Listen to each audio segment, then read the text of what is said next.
genera en el intérprete y genera en el operador del derecho eh, por los problemas que se dan en el plano lingüístico. Nosotros siempre analizamos en la teoría de la argumentación jurídica 5 dimensiones. Todo juez a la hora de decidir tiene que analizar una dimensión de los hechos o dimensión fáctica, una dimensión regulatoria o la dimensión del derecho, el plano del derecho, ver cómo, qué norma jurídica vamos a utilizar para resolver ese conflicto con fuerza de verdad legal, un tercer plano que tiene que ver con el plano lógico, el plano axiológico o del valor, la dimensión del valor, y por supuesto que hay un plano lingüístico, que es del cual se ocupa fundamentalmente el profesor Nino en sus 2 libros.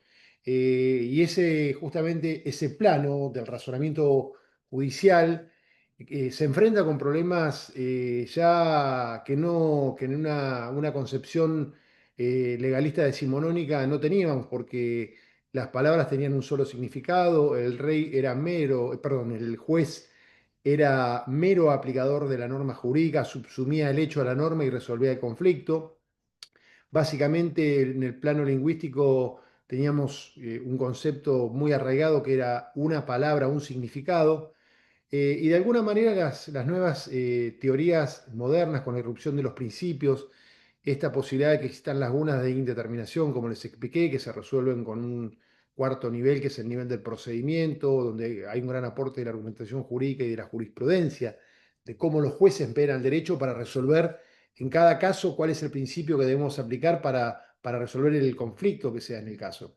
Bien, entonces este plano lingüístico ahora ha cambiado sustancialmente la hora de resolver porque nos enfrentamos a problemas de vaguedad, a problemas de ambigüedad, de indeterminación, de textura abierta del lenguaje. Nosotros en las clases, en la primera clase sobre todo, pusimos algunos ejemplos, ¿no? Como nuestra Constitución Nacional, por ejemplo, en su artículo segundo, y este ejemplo lo pone expresamente el profesor Nino, cuando el artículo segundo dice que el gobierno federal está obligado a sostener el culto católico apostólico romano. ¿Qué se entiende por la palabra sostener? Obviamente no tiene una sola posibilidad, hay que hacer una interpretación armónica de la Constitución, porque luego la Constitución, dice Nino en el artículo 14, garantiza la libertad religiosa, la libertad de cultos. ¿Cómo compatibilizamos este artículo si decimos que sostener es que el gobierno se convierte en un gobierno católico, apostólico romano? Bueno, ¿cómo lo compatibilizamos con la libertad de culto? En realidad se entiende que sostener significa que el gobierno debe financiar, debe apoyar financieramente y económicamente a la Iglesia Católica, pero de ninguna manera existe un Estado confesional en la República Argentina. Esos son términos que pone como ejemplo Nino, que de alguna manera esta apertura, ya no de las palabras o esta ambigüedad o vaguedad que nos arroja el lenguaje, esta posibilidad, esta textura abierta del lenguaje no solo se ve en las palabras, sino también se ve en las frases o en las oraciones. Pero hoy en Nino habla, pone como ejemplo, yo se los expliqué en la segunda clase, creo que en la primera, no en la primera, en la segunda hice referencia a una de las situaciones que me había olvidado, que era la compra en la farmacia de un remedio. Nino pone como ejemplo el estado de anomia permanente en la que vive el ciudadano argentino, ¿eh? No solo a través de la experiencia que cuenta del comportamiento de terceros, sino del propio comportamiento que asume Nino cuando decide comprar un repuesto para la computadora y no pedir la factura y pagar menos precio por ese producto. En definitiva, estamos perjudicando al Estado porque el Estado deja de recaudar, y expresamente refiere que en el año 1984 en Argentina solamente el gobierno recaudó un 13% solamente pagó impuestos a los réditos, perdón, un 13% de las personas jurídicas y físicas anotadas para pagar ese impuesto. Bueno, todo esto es producto de la economía en negro, que todavía persiste. Bien, un sistema de anomia que se ve en la vida diaria, o que veía Nino hace 30 años en la vida diaria del argentino medio, ¿eh? El argentino va haciendo cola, el argentino evadiendo la cola, el argentino no respetando las señales de tránsito, girando a la derecha sin poner luz de giro, no respetando a los peatones, estacionando en lugares reservados para discapacitados, luego pidiéndole favores a amigos para que le agilizaran un trámite. Un comportamiento que Nino describe de hace 3 años y que les puedo asegurar que en muchos aspectos todavía sigue vigente en la República Argentina.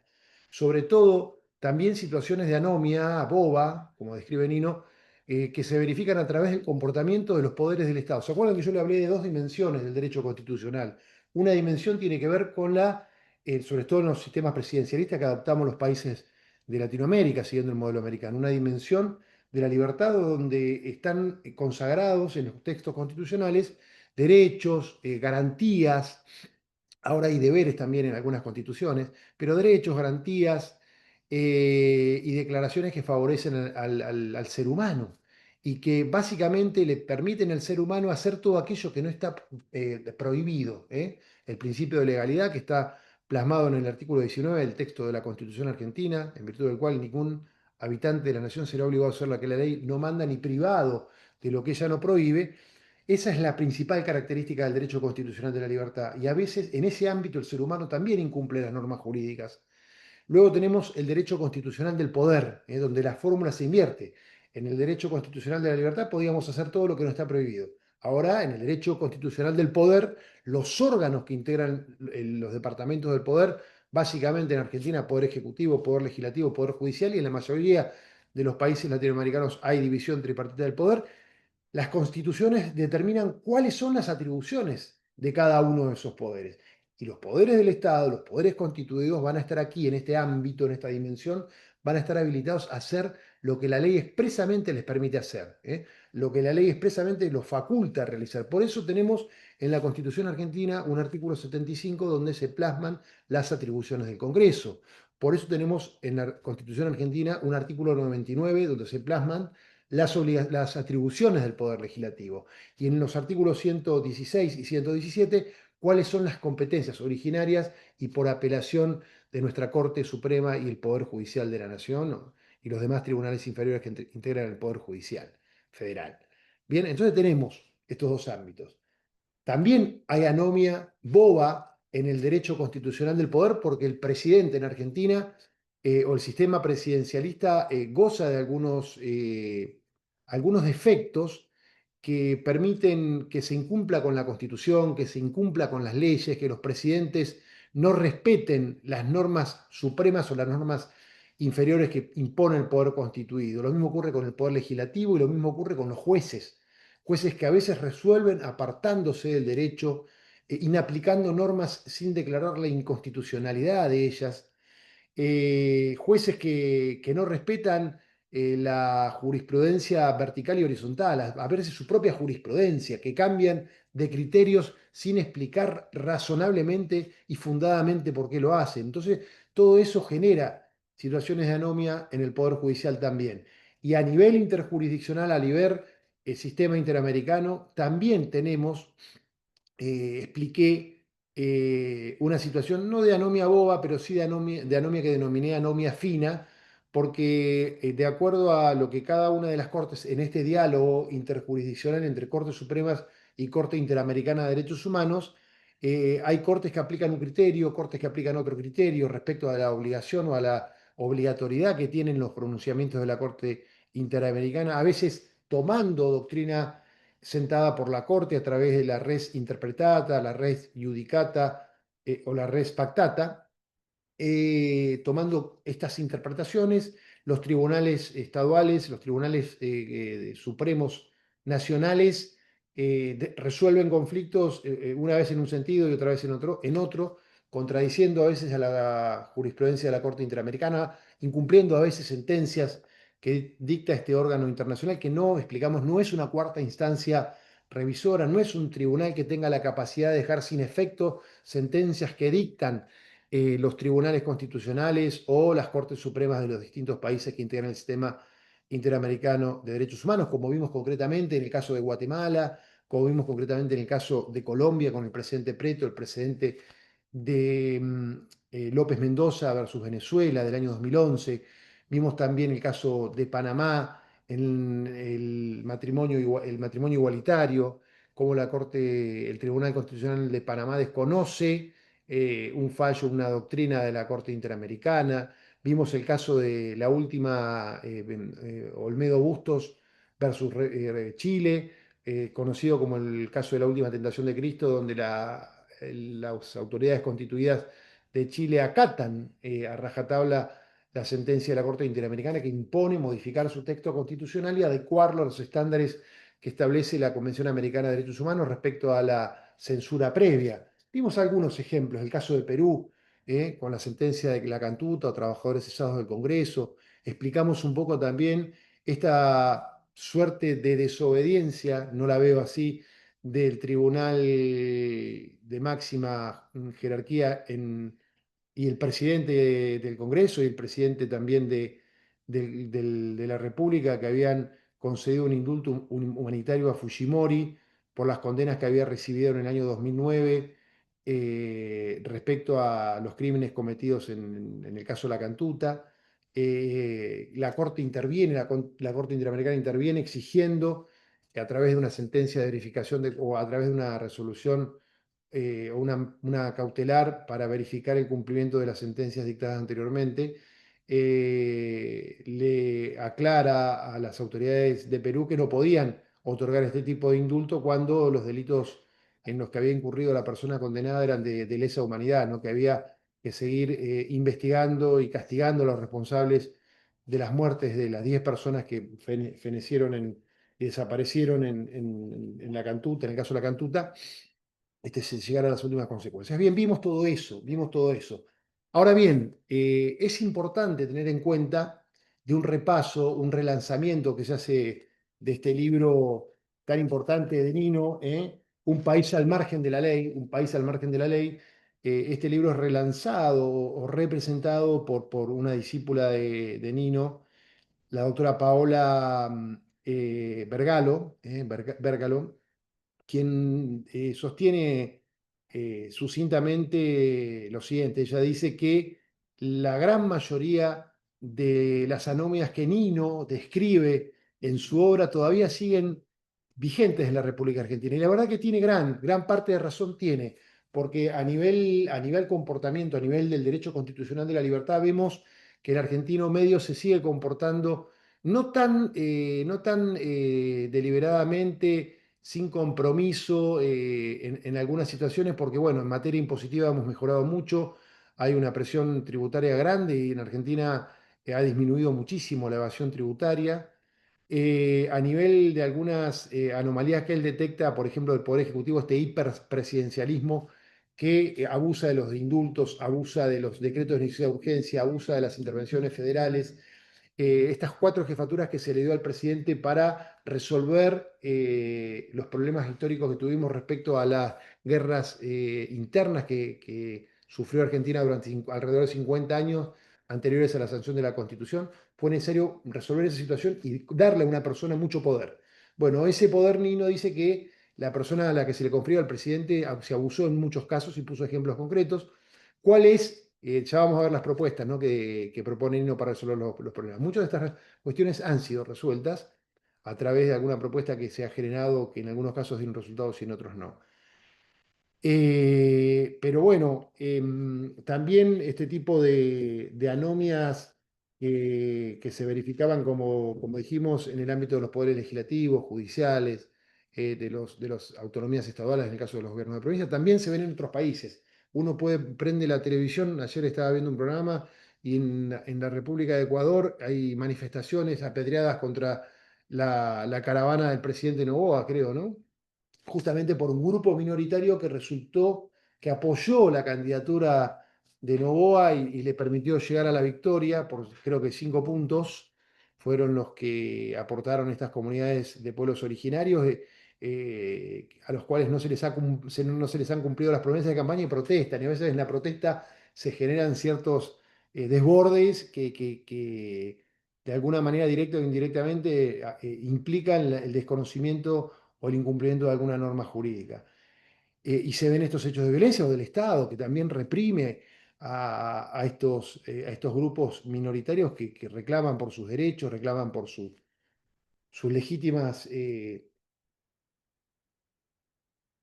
sus legítimos derechos, valga la redundancia. Bien, entonces, dicho esto, la idea mía era hoy exponer brevemente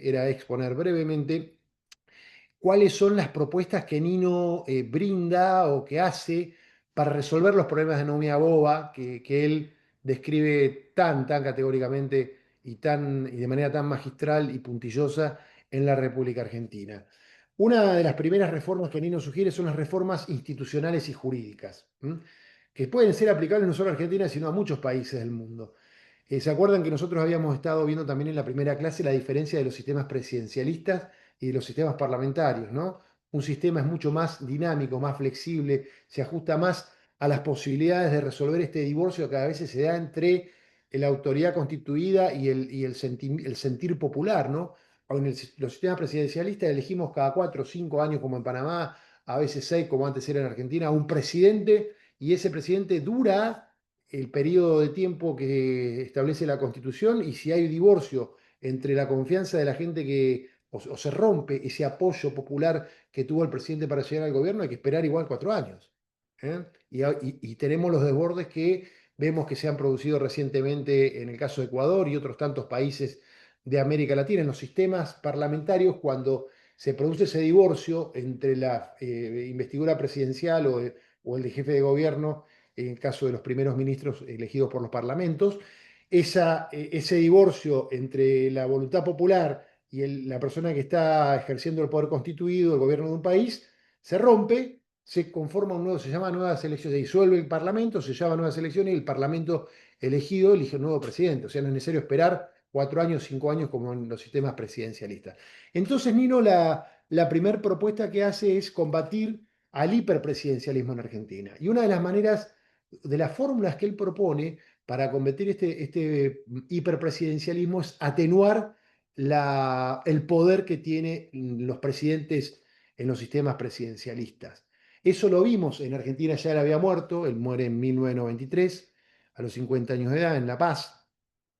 Él había propuesto esto, y en la reforma del 94, Alfonsín fue una de las imposiciones que le hizo a Menem, en este famoso Pacto de Olivos que todos conocemos, que desemboca en la reforma constitucional de 1994. Una de las imposiciones que hace Alfonsín, a quien Nino asesoró durante mucho tiempo, prácticamente en todo su gobierno, a través de la CONADEP, de la Comisión Nacional de Desaparecidos,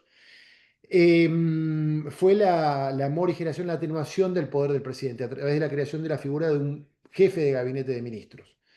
La idea fue buena, la idea fue buena, disminuir el poder del presidente agregando un primer ministro que tiene muchas facultades.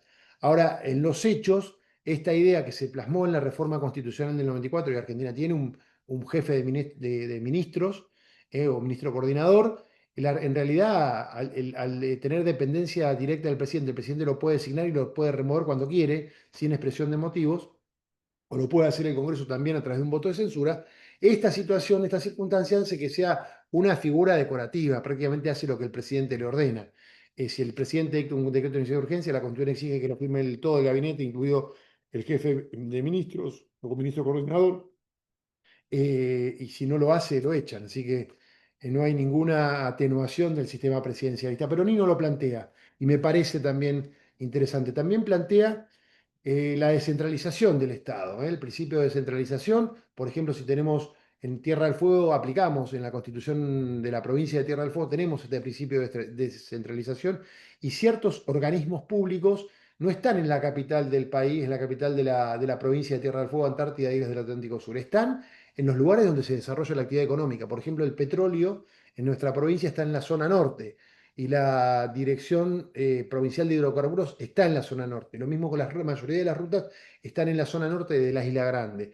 Vialidad Provincial está localizado en el medio de las rutas, en el lugar donde se presta el servicio. O sea, se responde de alguna manera también a la descentralización de la administración pública. Otra de las reformas que propone Nino para combatir la anomia institucional, la anomia boba en el Poder Ejecutivo, es una reforma administrativa profunda. ¿Mm? Nosotros vemos, y esto también es una situación de anomia, que nuestro artículo 16 de la Constitución Nacional Argentina dice que somos todos iguales ante la ley y admisibles en los empleos sin otra condición que la idoneidad. Es decir, que la vara para ingresar a la administración pública es la idoneidad, no el amiguismo, no el clientelismo político. Lamentablemente, la mayoría de los cargos públicos en Argentina se siguen ocupando, se siguen llenando a través de estos factores, amiguismo, partidismo, necesidad político-partidaria. Y eso está mal, porque la Constitución impone claramente que tiene que ingresar el más apto, el más idóneo, ¿eh?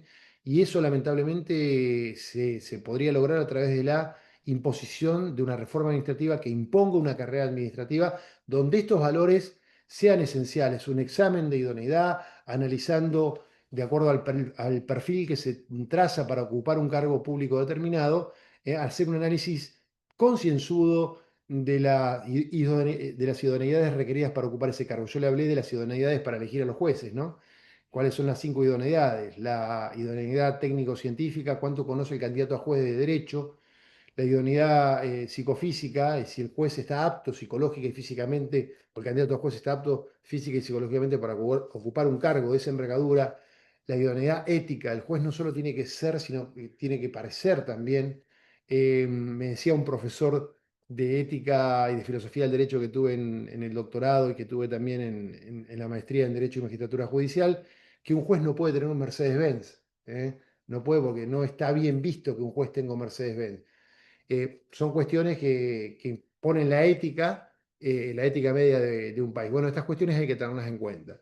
La otra idoneidad que podríamos mencionar es la idoneidad gerencial, ¿no? Un juez va a tener que conducir un grupo humano y hay que ver si está capacitado, si tiene las aptitudes, si tiene la educación, la formación para hacerlo, ¿eh? Y no es lo mismo también un juez, la idoneidad gerencial que se analiza en un juez cuando integra un cuerpo colegiado donde hay otros 2 o 3 colegas o 5 colegas más con él compartiendo el gobierno del Poder Judicial o compartiendo el gobierno de un tribunal, a la idoneidad gerencial que tiene que tener un juez que es un juez unipersonal, que tiene 10 15 personas trabajando para él, es donde él toma la decisión y él se hace responsable. Son distintas idoneidades. Y después, luego, a la hora de analizar las idoneidades que deben reunir aquellos que se postulan a ocupar cargos en tribunales constitucionales, en cortes supremas estaduales, en cortes supremas nacionales.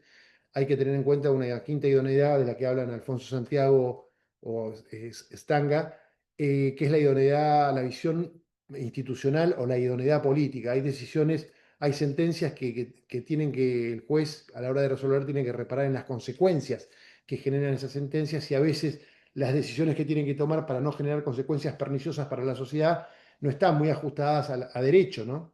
Entonces, esta flexibilidad que tienen que tener los jueces que ocupan estos cargos, hay que analizarlas particularmente. Bien, pero esto es parte de lo que Nino propone para acabar con la anomia institucional a nivel de los poderes ejecutivos. Combatir los hiperpresidencialismos, tratar de trabajar bien y mucho en la descentralización y hacer una reforma administrativa profunda, que tienda a erradicar prácticas como el clientelismo político, que tienda a evitar prácticas del amiguismo, coloco a mis amigos, coloco a mis familiares, con el nepotismo, ni hablar, ¿no?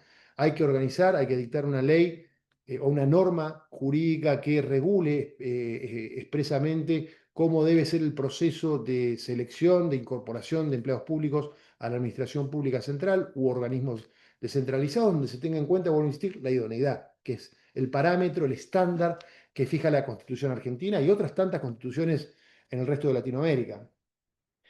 Bueno, él también habla en materia de reorganización del Estado, habla también de la idea de que los poderes judiciales también hagan reformas estructurales.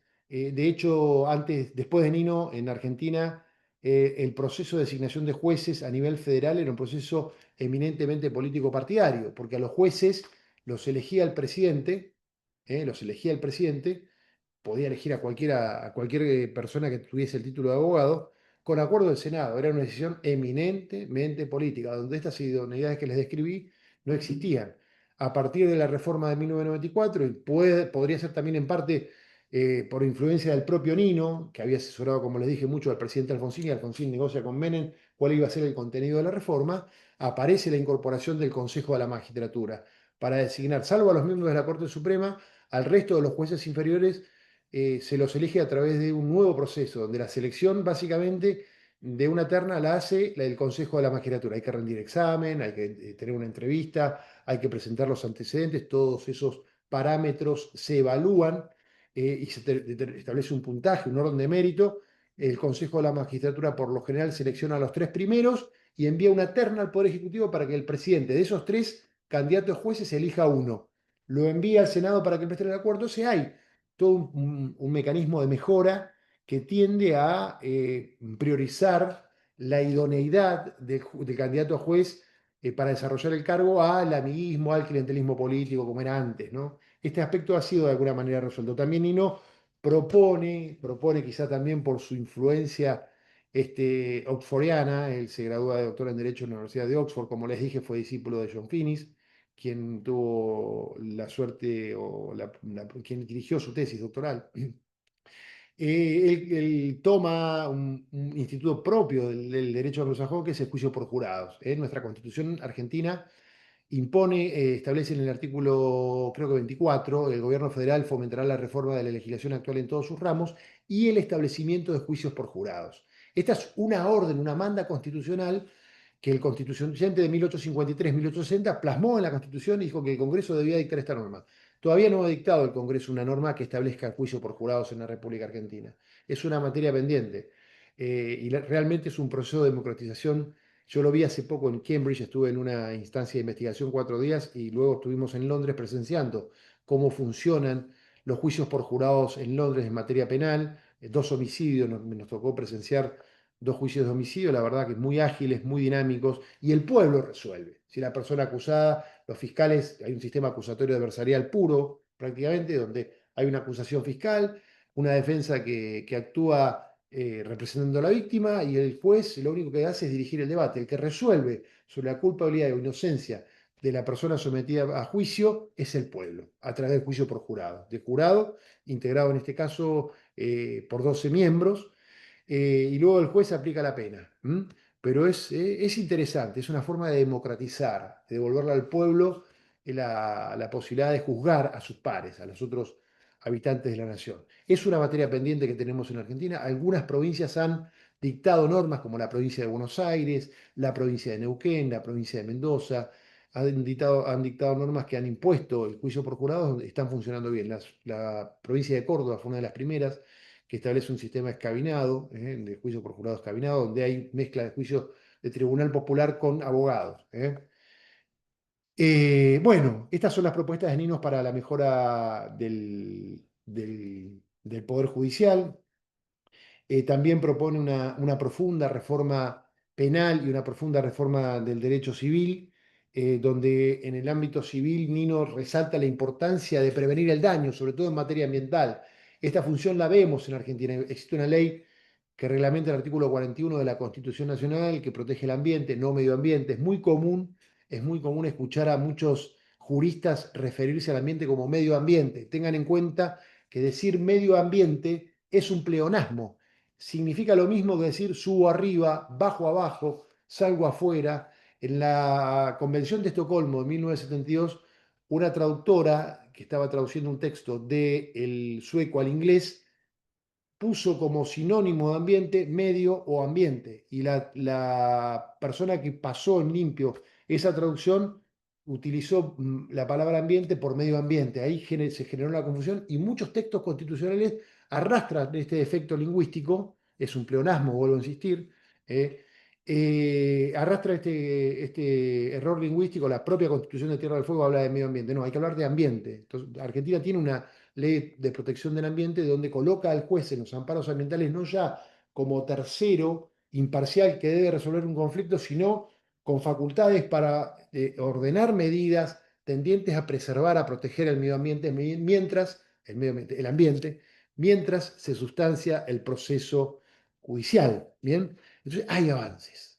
Nino pone el acento fuerte en esta idea de prevenir el daño antes que repararlo. Bien. Y en materia penal, obviamente, está el principio de oportunidad. El principio de oportunidad, el abandono a los sistemas que teníamos antes inquisitivos, mixtos, que ni nos llegó a verlo, y actualmente acusatorios adversariales. En Argentina estamos en un proceso de reforma.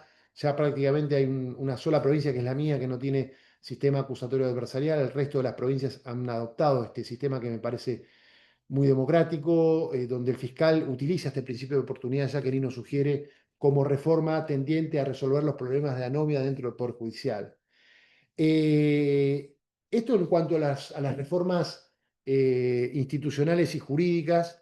Luego Nino también propone reformas de educación normativa, ¿eh? Y de liberación pública. Esto es muy importante. El objetivo de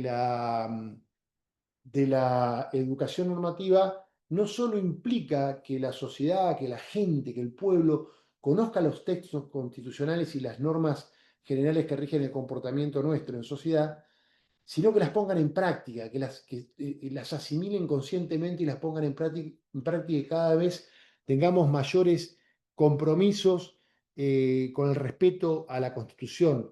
A mí me gusta siempre mencionar, existe un aforo en romano, los romanos decían, ignota nulla cupida, no se desea lo que no se conoce. Y Platón decía que el gran arte del gobierno es hacer conocer a los pueblos su constitución, para que la llenen de prestigio y esplendor, para que se la respete. Si no hacemos conocer al pueblo los textos constitucionales, no solo a través de la educación oficial, sino a través de la deliberación, del debate, Nino habla del cine, de la cultura, del teatro, no solo en los colegios hay que enseñar la Constitución, sino que en otros ámbitos también. Esta enseñanza de la Constitución, esta internalización por parte de la gente de las normas más esenciales de los distintos ordenamientos jurídicos, permiten que la gente empiece a respetar las normas. Hay una evolución que estoy notando en la República Argentina de aquella situación que Nino describió hace 30 años. En algunos aspectos, como les dije, hemos mencionado bastante. Obviamente que es clave también en todo este proceso de reforma para salir de la situación de anomia y encarar un sendero de desarrollo, porque la anomia, la principal consecuencia de la anomia es impedir el desarrollo de los pueblos. Principal consecuencia que detalla Nino de la anomia es impedir el desarrollo de los pueblos.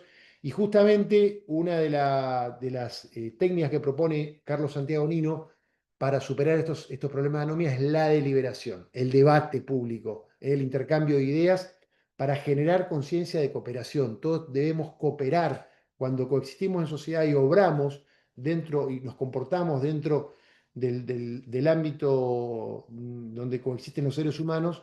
Tenemos que hacerlo con cooperación, pensando en que si tiramos un papel en la calle, estamos infringiendo una norma. Por ahí somos cómodos, pero no estamos cooperando con la sociedad, porque va a tener que pasar un barrendero, hay que pagar un sueldo al barrendero, hay que gastar nafta para llevar ese papel hasta el basural. Y bueno, todo eso genera esa falta de cooperación individual, va generando situaciones de anomia que terminan implicando necesidad de financiar esos actos que si nosotros el papel lo llevamos a nuestra casa y lo arrojamos a un cesto de basura, ese barrendero no va a necesitar barrerlo en la calle.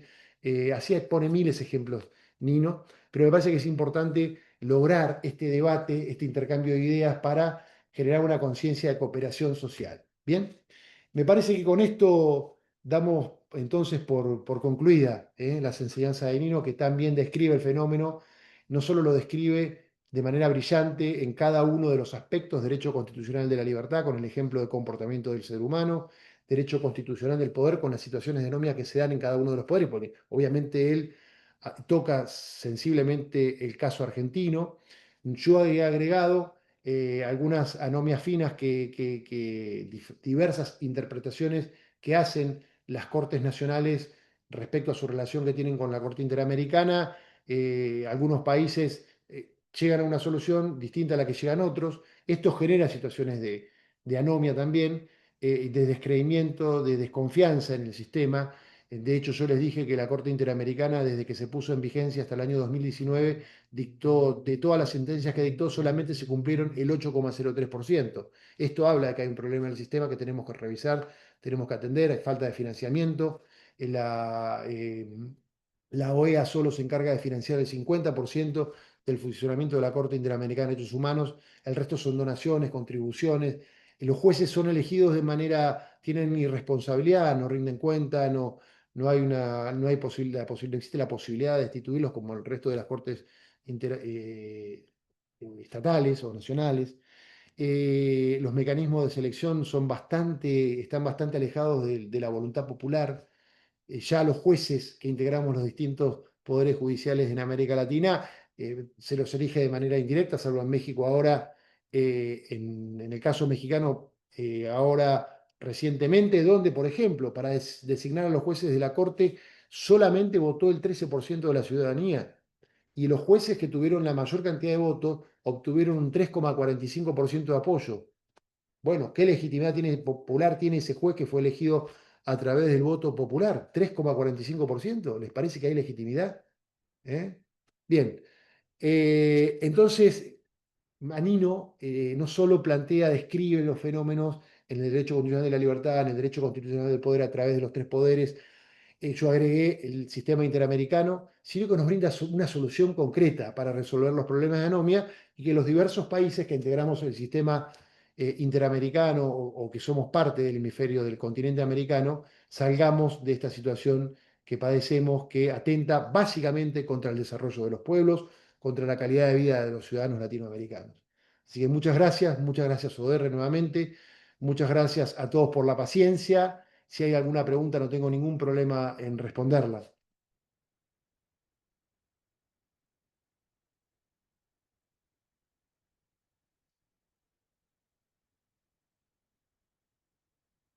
Bueno, veo que estamos bien.